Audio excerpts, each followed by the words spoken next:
Here I have VIVAX Fly 6, and today I'm going to show you how to add fingerprint on this device. So firstly, you will have to open settings, then go to the security section, then fingerprint. Then you have to select your backup lock screen method. It could be pattern, PIN or password. I'll just select PIN. Then you have to enter your PIN. Tap next, confirm it. Next you have to select if you want to see notifications on the lock screen. You can show all notifications, you can hide sensitive content, or you can just disable all notifications. And then what you have to do is to find the fingerprint sensor, which is located here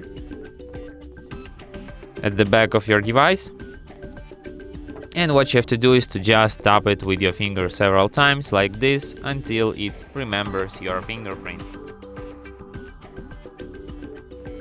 And that's it, fingerprint added. And now, for example, you can unlock your device without entering PIN code with only just your fingerprint.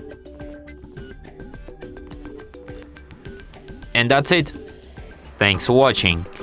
If you find this tutorial useful, don't forget to hit that like button and subscribe to our channel.